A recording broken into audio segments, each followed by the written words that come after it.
Cause no one can do it like we do it, like we do it, like we do it. Cause no one can do it like we do it, like we do it, like we do it. Cause no one can do it like we do it, like we do it, like we do it. Cause no one can do it like we do it, like we do it, like we do it.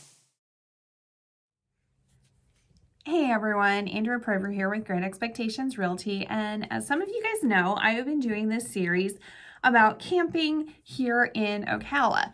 Now, of course, a lot of you have RVs, and some of you have tents, and some of you guys like to stay in cabins. There are all sorts of options available to you.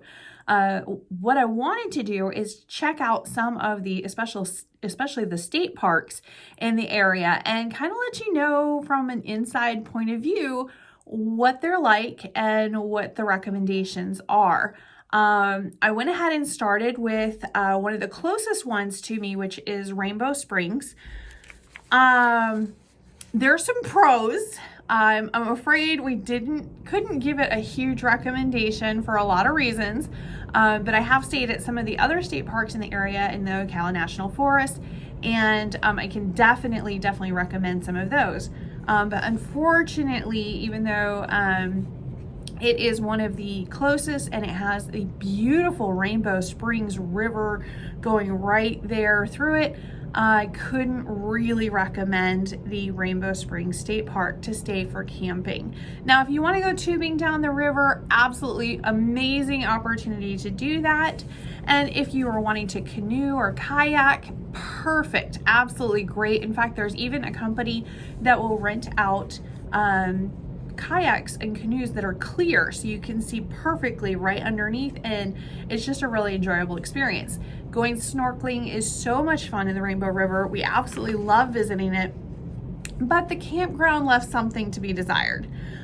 So for our personal experience, unfortunately, the maintenance on the Denellen State Park, Rainbow Springs State Park, unfortunately, they aren't maintaining it very well. I'm not entirely sure what happened with that, but when we arrived at the campsite, we unfortunately were in one of the campsites that it's not really talked about online, but if you're going car camping, that's not really possible because you have to park up at the top of the hill, and then there's a slew of campsites that are not anywhere near your car.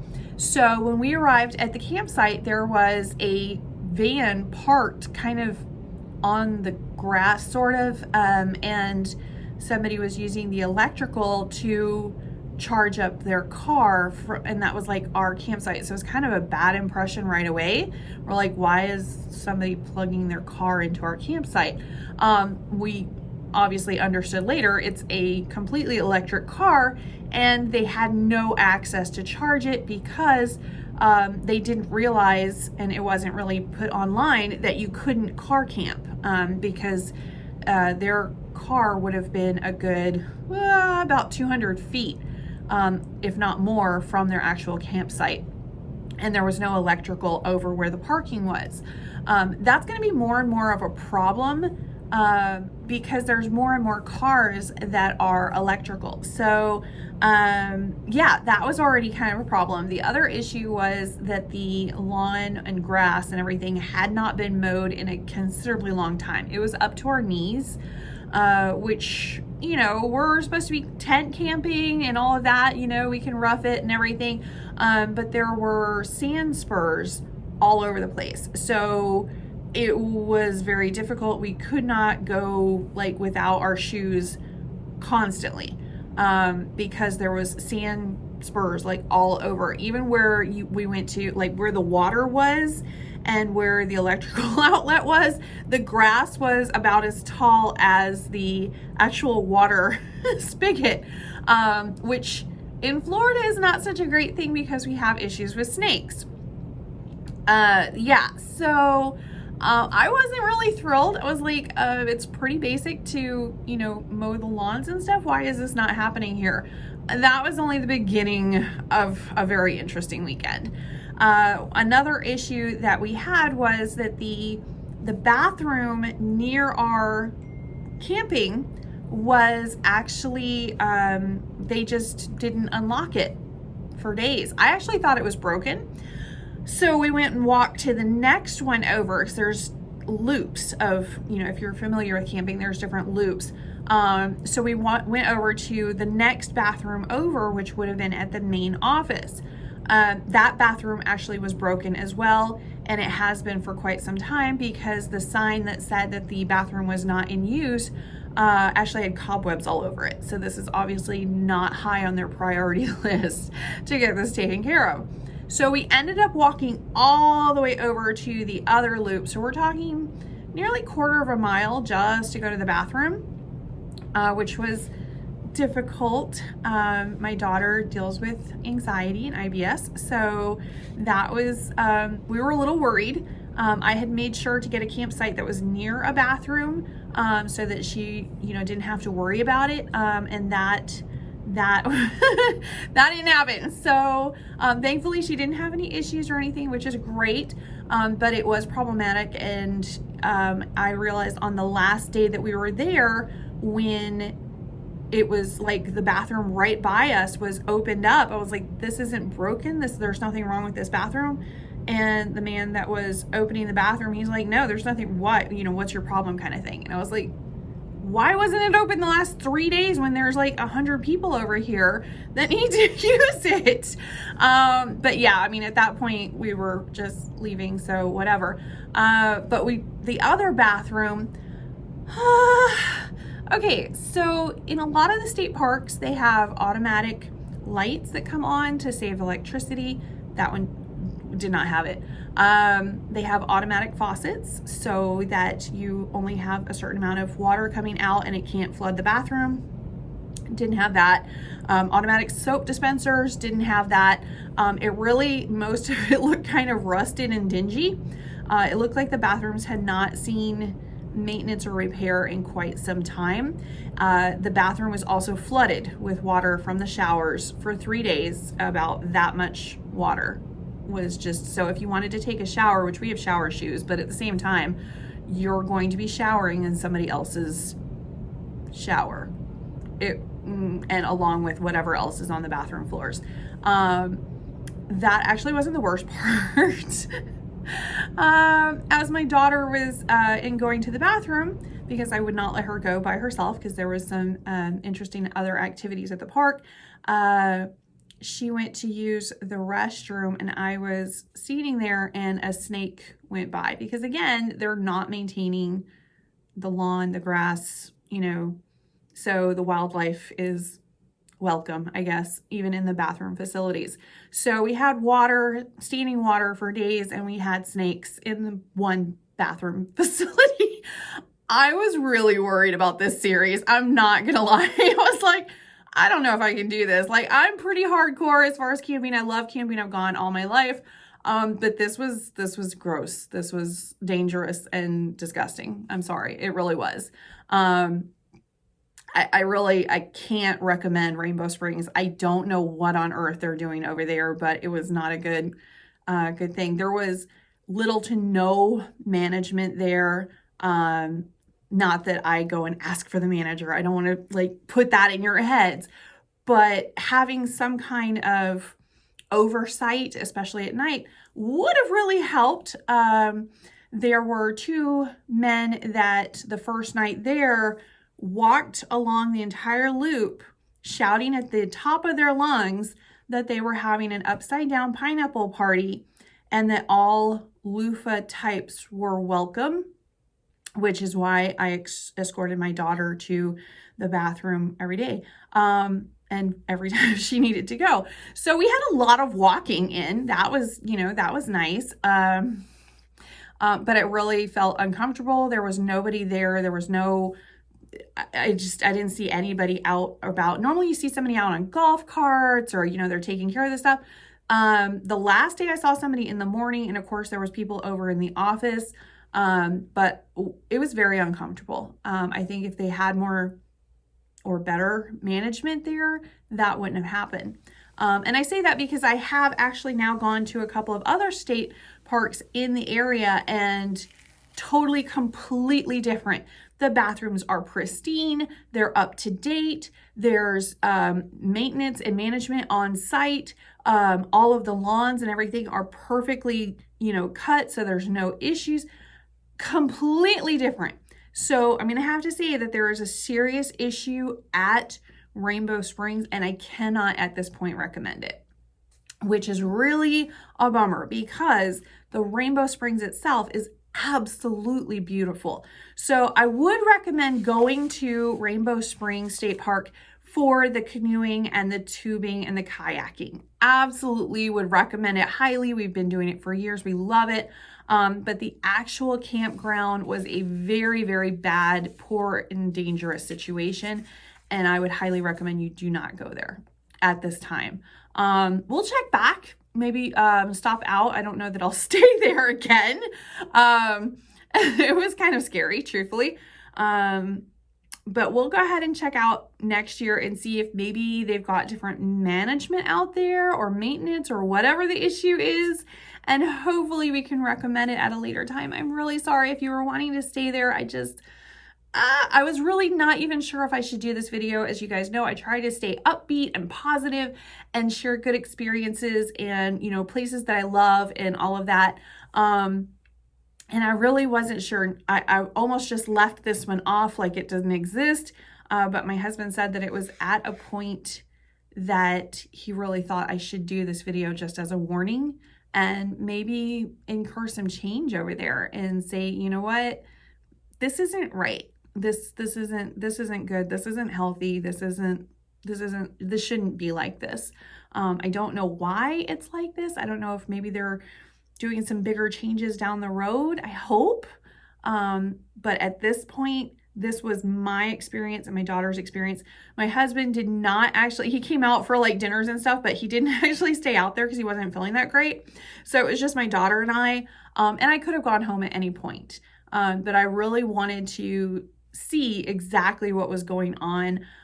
Thinking better of it now, I really should have just gone home. But I was really trying to tough it out. I didn't want to be a wimp, but especially with having my daughter there, I really should have just packed up and said, you know what, this is not a good experience. I really don't feel like we're safe here. I think we should go ahead and go. But I didn't do that. Hindsight is 2020. And I really was worried that this was going to be the experience in all the state parks. That is not the case at all. As you'll see in the upcoming videos, I've already stated a couple other parks and they are pristine and absolutely gorgeous. And it was a wonderful experience. It was fantastic. One other thing I will mention about Rainbow Springs State Park, which probably has nothing to do or anything that the park can do about this, but the raccoons, wow, they are bold over there. Okay, so I mean, for my daughter and I, it was actually kind of funny. We took it as humorous, but the actual spaces that we stayed on in Loop A, those that cannot do car tent camping, car camping, I guess they call it, which was fine with us. We had everything we need. We didn't really need, we actually ended up sharing the electrical with the person that needed it for their van. And we just tried to work it out with them. Like, okay, if you need to charge your van, we got it, so there was just constantly a van parked that did not belong to us with a big old electrical cord the whole time. But that being said, those particular sites are right up against the woods and the forest and the state land. And so we got more than the usual amount of wildlife. We did hear a wild boar about 10 feet away, but he was in the shrubs and trees and stuff out there. So, he or she did not actually come into our campsite, which was great. I am not a huge fan of wild boar. They're mean, but it just kind of made noise at us and went away. The raccoons, on the other hand, thought that we were the 24 hours a day convenience store for them. We were trying very hard to make sure to lock down all of our food, which you're supposed to do when you're tent camping anyway, or any kind of camping really, is make sure that your food is not accessible. But I was also camping with a hungry 14-year-old daughter who kept forgetting to lock the cooler. So needless to say, I lost a tub of butter, our hot dogs, an entire Tupperware container. I'm more worried about the container than anything, but all of our graham crackers for s'mores. What else it was just like a frenzy, and I'm like, Lexi, you have to lock it down. What are you doing? She thought because the graham crackers were in an airtight container, they wouldn't recognize it as food. So she actually left that right on the table. That was a brand new container, man. And I was actually chasing the raccoon down, trying at like midnight, trying to get my container back. They can have the graham crackers. I need the container. And they seemed pretty upset that they couldn't get the container open right away. I'm sure they figured it out eventually. But yeah, it was crazy. I was constantly chasing off raccoons, and they really didn't chase off very easily. You like make noise at them and like come at them, and they're just like, I know I can get your food. Like, bug off, lady. So I did have a few videos that I made at night where I was chasing after raccoons. But yeah, it was crazy. That actually ended up being, like I said, it's pretty funny. We laugh about it now. But yeah, from now on, I think I'm going to go ahead and leave the cooler that she cannot remember to close in the back of my car. And yeah, she'll just have to walk for food if she wants it, since she could not remember to keep that closed. So yeah, or locked. It was closed, it just wasn't locked. And those raccoons are very smart. So that I found as, funny more so than anything. But there are a lot of raccoons. There's a lot of wild boar, and there is bear. So you have to, be careful. We take it as funny because nothing happened, but it could have. So I am adjusting. It has been a while since I've gone camping, but it is definitely a new thing to go camping with a teenager. It is very different. Very, very different to go camping with a teenager. So yes, I am learning. But yeah, if you actually do end up going to Rainbow Springs, if you've already got your reservations for there or whatever, and you cannot change them, then yeah, in Loop A, there is a portion that you cannot actually access with your car. It actually, and the bathroom is maybe open and maybe not. So I would say maybe stay at Loop B, and that might be better for you in the long run. So hopefully you're not going to be too upset or let down. Maybe you've had some fantastic experience there. We had an experience. I can't say it was fantastic, but hopefully in the future it will change, and maybe it was just a really bad month for them or something. I don't know. Let's hope for the best, and we will check back in the future. Maybe at the end of this series, we'll loop back around and check it again and see if it's improved any, and maybe it was just going through a bad spell or something. Based on the cobwebs on the, out of service sign, I don't think so, but who knows? We'll give them another shot, maybe, in a year or so, and see if it's improved at that point. So if you guys have any questions, comments, concerns, or otherwise, go ahead and hit us up online at GER.ExpectMore@gmail.com, or you can check out our website, which is GER.ExpectationsRealty.com. If you're looking for leasing or property management services, it's GERPM.com. Thanks so much for watching. Y'all have a great one.